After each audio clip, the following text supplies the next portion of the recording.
Ingeniero Bisbal nos va a presentar el tema referido a la gestión del riesgo de desastres y su articulación con el cambio climático en el Perú.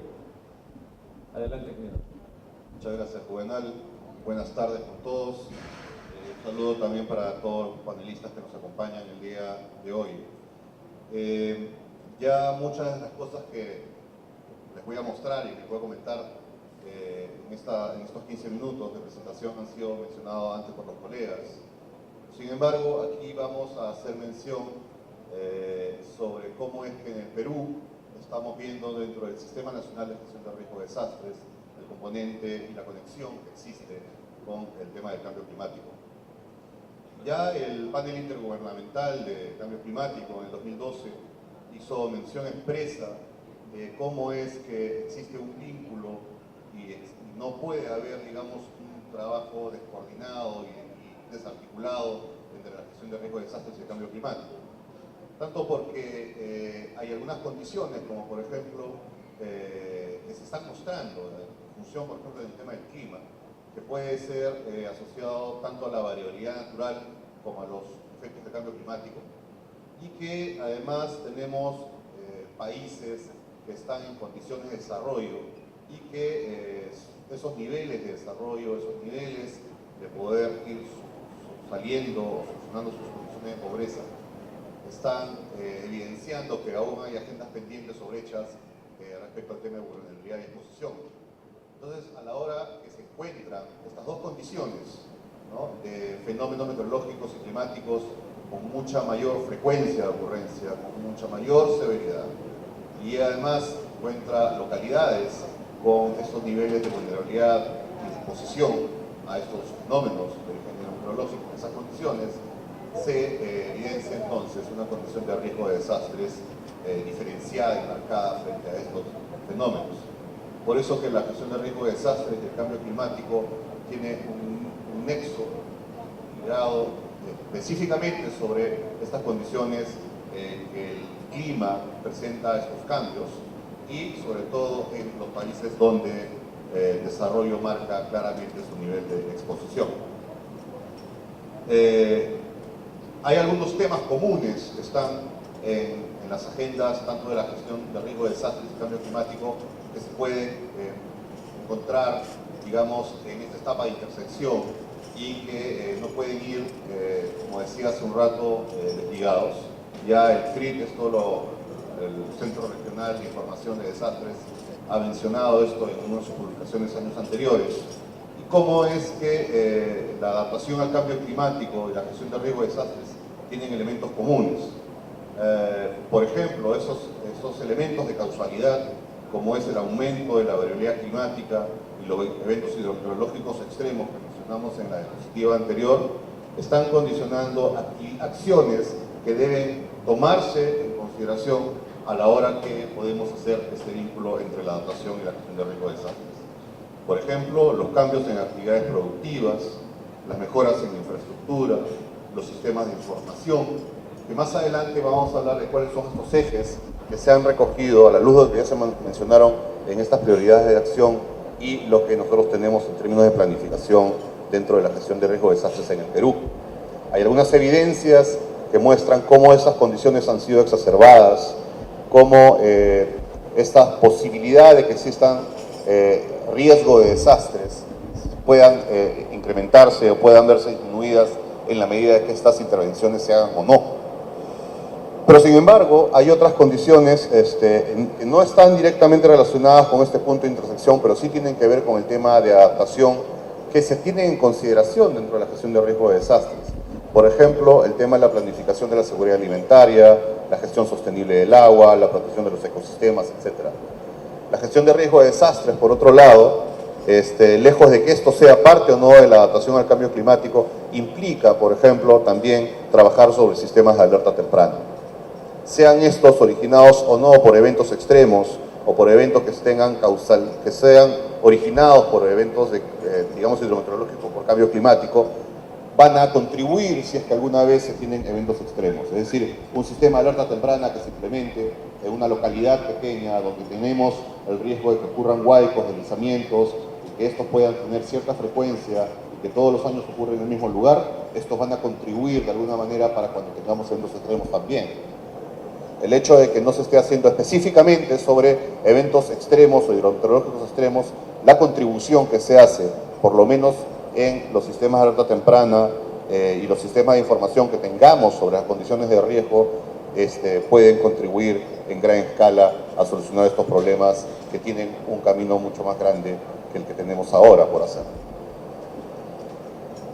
Sobre esta exposición a los peligros, el Plan Nacional de Gestión de Riesgo de Desastres, y déjeme contarle que este año, en el 2014, hemos aprobado, y este trabajo se hizo junto con el CENEPRED, con el Instituto Nacional de Defensa Civil, con otros sectores, también participó el CEPLAN, el Ministerio de Economía y Finanzas, y otros actores más que son parte del Sistema Nacional de Gestión de Riesgo de Desastres.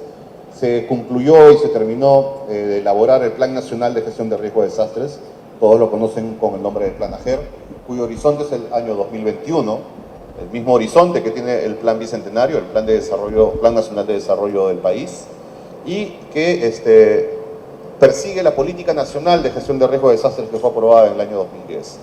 Y además que esta ha sido recogida en la Ley del Sistema Nacional que en el año 2011 se aprobó con la Ley 29664. En este plan se ha recogido y se ha identificado algunos elementos que son fundamentales en términos de cambio climático y que también están incluidos como factores y variables que se han recogido dentro de los objetivos estratégicos de implementación de este plan. Ya los habíamos mencionado hace un rato. Una de ellas, por ejemplo, es el efecto de las bajas temperaturas. Para nadie es extraño que en el Perú estamos trabajando ya hace aproximadamente unos 3-4 años en unos planes de intervención frente al descenso de las temperaturas en nuestro país. Ya mencionaba Julio hace un rato lo que estaba ocurriendo en la selva, con unos descensos de temperatura que para todos nos parece raro, ¿verdad? Pero ya no es tan raro, ¿no? El efecto de los friajes en la selva o los descensos por debajo de 0 grados, que son las heladas en nuestra sierra altoandina, es una evidencia de eso.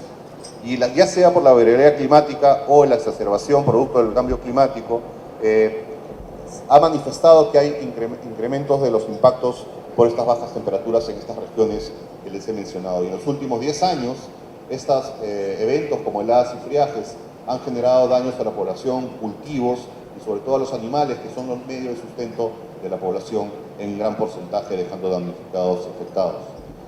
En segundo término, el fenómeno del Niño y el cambio climático ligado al fenómeno del Niño es algo que ya está trabajándose directamente, no solamente en el Plan Nacional de Gestión de Riesgo de Desastres, sino en el Plan de Recursos Hídricos, dentro del Estudio Nacional del Fenómeno del Niño también, como, digamos, variables que se deben estudiar con mayor profundidad respecto a cómo estos índices van cambiando sobre la temperatura superficial del mar o sobre otras variables que existen dentro de la caracterización que tiene el fenómeno del Niño, como el índice costero, etc. Y voy a mencionar más adelante sobre el tema de los glaciares tropicales, que presentan especial evidencia de vulnerabilidad al cambio climático, y la pérdida de áreas glaciares es muy importante desde el año 1970 hasta estos últimos años. Y los fenómenos asociados al Niño o la Niña, que han producido incremento de lluvias, sequías, como las que se contaban hace un rato, del año 82-83 o el año 97-98, durante el último fenómeno del Niño, que alcanzaron al 7% del Producto Interno Bruto de nuestro país. También están, como ya es claro, y esto no podemos evitar, que es un elemento para reconocer, que son las inundaciones. Y esto es un tema que no es ajeno a nosotros. Hoy estamos con un evento que acaba de producirse en esta semana en Nuevo Chimbote, en San Martín, en la localidad de Pachiza, en el distrito de Pachiza, que ha dejado una cantidad importante, casi 100 viviendas que han sido destruidas con la inundación, y hay 350 personas más o menos damnificadas en estos momentos, con daño también en la infraestructura pública como centros de salud y algunas escuelas. Pues en el tema de inundación, el Perú, por su ubicación geográfica y características morfológicas, está sujeto a estos peligros hidrometeorológicos. Y estamos hablando de grandes masas de agua que podrían afectar no solamente a zonas de vivienda, sino también afectando a población y sus medios de vida, como principalmente son las zonas agrícolas, en la costa y en la sierra, y también en la selva. Y finalmente las sequías, ¿no? Aunque este es un evento que tiene un desarrollo un poco más lento, ¿no? La caracterización de la sequía a veces es un poco difícil de ver el inicio y el fin, o cómo es que podría medirse el tema de la afectación de las sequías, sigue siendo un evento que está relacionado con el cambio climático y con el cambio de la temperatura y el nivel de precipitación que pueda haber, que tiene un efecto directo sobre el recurso hídrico, ¿no? Y estos diferentes grados de vulnerabilidad tienen relación con el país desde hace muchos años, y hay algunos eventos que han estado ligados de sequías, como por ejemplo como el fenómeno del Niño que mencionamos hace un rato. Se han detectado la cantidad de afectación de población en algunas zonas costeras por el producto, y en las zonas andinas también de la sequía, es aproximadamente 3 millones de personas, 3.400.000 personas, y 12.960 centros poblados según el censo del año 2007 del Instituto Nacional de Estadística e Informática. El Sistema de Información Nacional para la Respuesta y la Rehabilitación, el SINPAC, del Instituto Nacional de Defensa Civil, nos trae esos números respecto al impacto de los desastres en la población y vivienda según el periodo 2003 a 2012, es decir, en los últimos 10 años, cómo ha evolucionado la cantidad de personas afectadas, personas damnificadas, fallecidos, viviendas destruidas y afectadas, solamente con los eventos estos hidrometeorológicos, ya sean lo de geodinámica externa, que llegan alrededor de 233.000 personas afectadas y 29.000 afectadas, dejando 230 personas fallecidas y más de 5.000 viviendas destruidas. Las bajas temperaturas, ¿no?, que tiene 4.865.000 personas afectadas de distinto modo, principalmente asociada a las enfermedades de la neumonía y las infecciones respiratorias agudas. Las lluvias intensas, que hablamos de las inundaciones, que tienen una cantidad importante de personas afectadas, y los periodos hidrometeorológicos, como otros, como las sequías, las nevadas o las granizadas, que también podrían tener un impacto sobre la población. Y los números son estos: 8.500.000 personas afectadas en los últimos 10 años, 828.000 personas damnificadas, 685 fallecidos, 672.000 viviendas afectadas y 73.891 viviendas destruidas por eventos generados, digamos que son de origen por peligro meteorológico. Y aquí es importante mencionar lo que hace un rato les hablaba sobre el tema del retroceso glaciar. Para nosotros en el Perú, creo yo, y muchos de repente coinciden conmigo, que una de las evidencias, aunque no es la única, sobre cómo es que ya se está viendo los efectos del cambio climático es este tema del retroceso glaciar.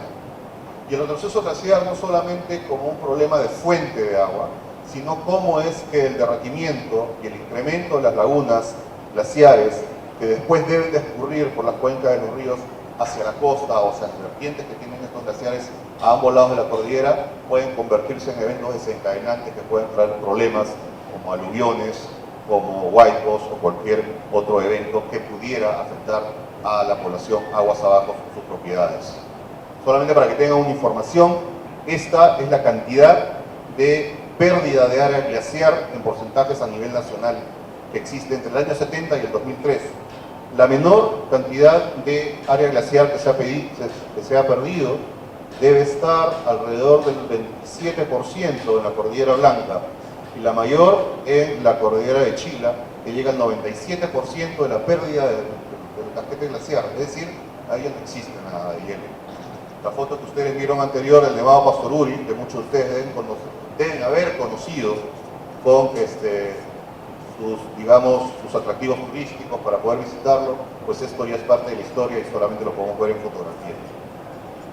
Pues esta es la realidad. La Unidad de Glaciología de la Autoridad Nacional del Agua ya ha hecho este año 2014 el mapa del inventario de glaciares en nuestro país. Estas son todas las cordilleras glaciares que existen y estos son los niveles de glaciación que se está presentando en los últimos 33 años, medidos hasta el 2003.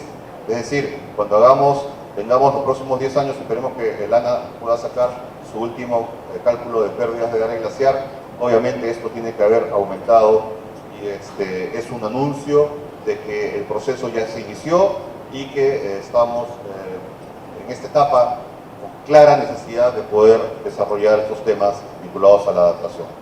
Para terminar, estas dos últimas láminas quiero hablarles sobre el tema del Planafer. El Plan Nacional lo que busca es tener una tendencia cambiante del escenario, es decir, actual, sobre cómo es que continuamos en el mismo camino como lo que estamos haciendo y no planificar objetivos estratégicos. Si desarrollamos estos objetivos estratégicos que están en el Plan Nacional, vamos a llegar a un escenario prospectivo de mejora en términos de desarrollo sostenible. La idea de nuestro plan es cambiar ese rumbo tendencial sobre seguir haciendo lo mismo hacia desarrollar objetivos que nos puedan dar solución a lo que hemos hablado en estos últimos minutos. Para finalizar, los ejes de este Plan Nacional están centrados en 4 aspectos que se han escuchado en las presentaciones de mis colegas. El primero de ellos tiene que ver con la planificación, la articulación y el trabajo multisectorial. Y esto es claro, y esto es uno de los roles que tiene la presidencia del Consejo de Ministros. Articular, sumar esfuerzos, ir acompañados con todos los que tengan que ver con la gestión de riesgo de desastres, pero de una manera articulada y multisectorial en pro de los objetivos que tiene el plan. Segundo, conocimiento del riesgo. Estoy seguro que Guadalupe nos va a hablar de eso ahora. Pero el tema del conocimiento del riesgo es un tema fundamental. Y estamos hablando del cambio climático. El cambio climático tiene que ver mucho con ese tema. Este foro, por ejemplo, es un medio y un espacio para poder conocer e informarnos acerca de cuál es el nivel de exposición frente a los efectos del cambio climático. Hablamos mucho sobre el tema de proyección de la inversión pública, que es un eje fundamental que persigue el plan, y el fortalecimiento de capacidades, que también coincide con lo que hemos mencionado. El objetivo es finalmente reducir la vulnerabilidad de la población y sus medios de vida ante los riesgos de desastres. Y aquí está considerado, como lo hemos mencionado, los efectos del cambio climático como un pilar fundamental dentro de esta planificación que vamos desde hoy, desde el año 2014 hasta el año 2021. 7 años que esperemos que este rumbo que vamos llevando con los objetivos estratégicos del plan logre francamente llegar a este objetivo. Creo que con eso he terminado. Muchas gracias. Muchas gracias, ingeniero Bisbal. Queremos felicitarlos a ustedes, felicitarnos todos por haber participado en la región con base en Panamá. Igualmente. Hoy, un ratito.